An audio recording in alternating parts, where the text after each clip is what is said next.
ค่ะกราบสวัสดีFCทั้งช่องของสงกรานต์นะคะมื้อนี้ตำลาวมาสวยๆพี่น้องมาสวยๆมาด่วนๆกะเป็นของพอบ่ประสงค์ออกนามนะคะพี่น้องเลขพอวังหนึ่งหันกะรุดอยู่ค่ะพี่น้องเพราะว่าบ่ได้เอาจิตลงคือพอฝันว่าจับปลาคอตัวหนึ่งหันไปตีเอาแต่7 8พี่น้องที่จริงจับมันก็7เนาะกะตีให้กันอยู่กะตีให้กันฟังอยู่แอดก็ว่ามันจะบ่แม่น7ติพ่อว่าซั่นว่าพันบ่เอาลงพี่น้องอ้าวคลิปนี้ก็เพิ่นก็ฝันดีแล้วพี่น้องฝันดีแล้วฝันดีฝันว่ามีคนเอาเงินมาให้พี่น้อง80 บาทพะนะเพิ่นว่ามันเข้าแล้วเลขเพิ่นเฮ็ดไว้ก็เป็นตัวนี้พะนะพี่น้องเอาจังใดกลับไปฟังเสียงสัมภาษณ์ระหว่างแอดกับพอบ่ประสงค์ออกนามวันที่21พฤษภาคม69ตำลาวกันค่ะฮัลโหล สวัสดีค่ะพ่อเออมาสวยกันยังดีกว่าบ่มาเนาะแมนเพราะว่าหนูมีธุระหลายอย่างเออก็เลยมาสามื้อแรงคุณดอกเลขจังสิออกลงทันคือเก่าอันเลขพ่อป้าพ่อความฝันแหมหนูตี7ให้พ่อบ่เอาก็จังว่าน่ะล่ะถ้าว่าผมไม่ซ่องให้โจไป7ถึงเลยแหละโอ้ยน่ะมันเป็น7ได้เนาะจับเนาะจับกับ7จับกับ7ปลาคอมันก็มี7เนี่ยมี7หนูก็ว่าอยู่มันสิบ่แม่น7สติหนูว่าอยู่ดิเนาะก็จังว่าอยู่ว่ามันสิบ่เป็น7มันเป็นได้หมดล่ะโจซั่นดอก7 8 7 7ตลอดก็เลยลง7ให้ครับ7 8นั่นล่ะหนูพันเอาแต่7 8จังว่าสู้ผาดตะไคร้เอา7นำซะจังว่าโจถือเลยจังว่าถือ7จังว่าเอาไม้พอเอาไม้ฝันอีกเด้อฝันอีกมันสิมามันสิไปเลขใหญ่อีกซะจังว่านั่นล่ะแต่ว่าฝันมื้อคืนนี่เขาเอาเงินให้กลับไปบ้านเก่าแม่โอ้ไปบ้านเก่าบัดนี้ไปนั่งเล่นดูเบิ่งเขากินเบียร์กินหยังนั่นแม่ค่ะบัดนี้หมู่เดียวกันบ่แม่นหมู่เดียวกันรุ่นน้องแน่เขาเลยว่าเจ้าว่านั่งหยังอยู่นี่โอ้กูว่านั่งมันเขากินเบียร์ซั่นดอกอันเจ้าคือบ่กินเขากูบ่มีเงินซั่นดอกกูมีเงินซื้อซั่นดอกค่ะคันว่าบ่มีเงินซื้อมามือมาขอสิเอาเงินให้ว่าซั่นมันว่าค่ะกำเงินมาไปแต่เงินเหรียญแม่เอาเดมือมาแดนมือมาซั่น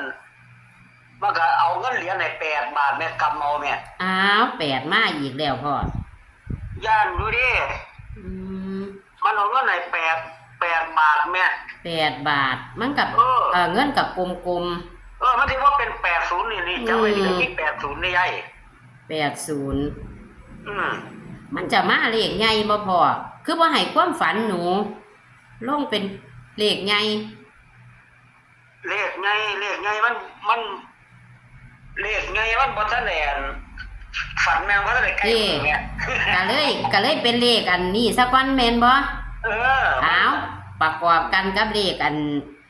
ตำลาวเฮานี่สักวันเนาะตำลาวมาเลยอีบักโดนแม่แม่นค่ะเอาจังสั่นล่ะเอาฝันเทละช็อตไปเป็นของลาวนี่ล่ะมันประกอบกันมันเข้าแล้ววังหันเพราะว่าเรียกเขาแล้วได้ปลาแม่เอามันนึงบ่7ใส่แต่ตัวบัดนี้ค่ะเอาไม้พ่อเอาเลขเอาตั้งหลักเอาไม้บัดนี้เลขในตารางเลขในตารางมันเจ้าที่แรกมี509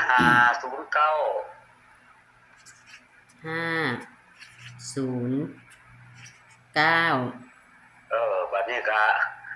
438อันนี้ก็7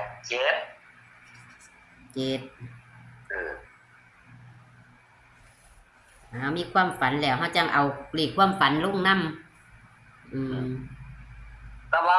มันจับคู่มันเข้าในความฝันนั่นแม่เอาติจับคู่ก็ได้ตัวนั้นโอ้เว้ยบ่ได้ตียากคันวางซะบ่ได้ตียากเฮ็ดไว้ต้องมื้อคืนนี่แม่ค่ะ เอาจับครูเลยพ่อคัน อันวิ่งก่อนเด้อ โอ้วิ่งเนาะวิ่งลืมข้าว วิ่ง8กับ9นั่นละ 8 กับ 9เน้นที่8ค่ะ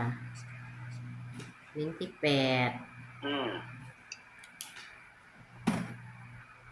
หากจับคู่มี80 83 84 85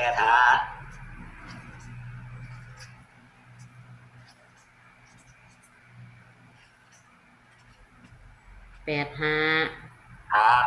อันนี้ก็90 93 94 95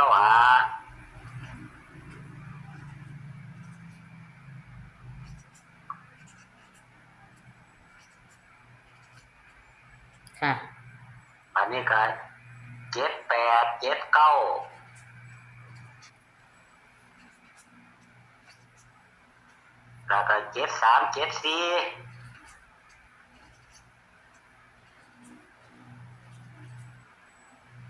ค่ะเลขความฝันพ่อมันก็อยู่ในนี้แล้ว อยู่ในนี้แล้วก็ยังว่าเฮ็ดไว้ต้องมาขึ้นตะเลขออกพุ่นล่ะค่ะคือไอ้ให้ว่าฝันว่าไปสิไปซื้อเบียร์ซื้อหยังนี่ล่ะว่าติไปจักว่าไปงานไปหยังนี่ล่ะคือจักไปบ้านเก่านี่ล่ะค่ะบัดนี้ไปก็ไปนั่งอยู่บัดนี้เบิ่งเขานั่งกินเหล้ากินเบียร์กันแบบนี้ค่ะบัดนี้ก็มีหมู่รุ่นน้องนั่นล่ะเจ้าว่านั่งนี่กูว่านั่งเบิ่งเขากินเบียร์เจ้าคือบ่ไปซื้อกินคือจังได๋กูบ่มีเงินซั่นดอกก็เลยว่าข้อยสิเอาเงินให้เบิ่งจังนึงคืออันบักแลรุ่นน้องนั่นล่ะค่ะเอาเงินมาข้อยสิเอาให้ว่าซั่น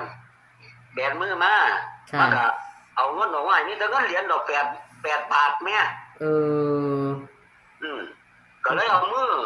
อันแบนไปก็เลยกำเอาซะเด้มันนับเบิ่งมี8 บาทบัดนี้น้อยมันก็สิบ่แม่น8090นี่บ่ซั่นดอกค่ะมันมาเข้ากันคันแม่นว่ากำนี่ก็สิเป็น9585ด้วยกำเอาซั่นดอกมันก็มาเข้าอยู่ในนี่เบิดมาเข้าอยู่ในนี่หมด9585นั่นล่ะนี่เข้าแล้วล่ะพ่อเอ้ยเอาตัวนี้มันเด้อยายค่ะตัวนี้มันมี90 95ค่ะ80 85 78 79ค่ะนั่นล่ะโตพอดีครับผมอยู่ในตารางก็มี9มี0มี9มี8มี0เนาะค่ะครับอยู่ในนี่หมดมันสิรอดไปไสมื้อนี้กันมันบ่เป่าอีก เอากันเป่าไว้แหน่พ่อมันบ่แน่จักอันดอกงานขั้นปันกันเป่านี่ก็สิมี4455เด้อค่ะ4455เอากันไว้กันไว้กัน4455เนาะหวังว่า7สิบ่มาอีกติเนาะอย่าว่า7ได้ลัก7ก็มีอยู่นี่ล่ะ78 79 73 74นี่ล่ะลัก7ค่ะเอาให้เข้าเนาะพ่อครับค่ะก็ขอบคุณพ่อคือเก่าล่ะค่ะสิเป็นเฝ้าโรงบาลนี่ครับผมโชคดีมันหมานไปแล้วนี่คือเก่าละยายค่ะสวัสดีค่ะครับผม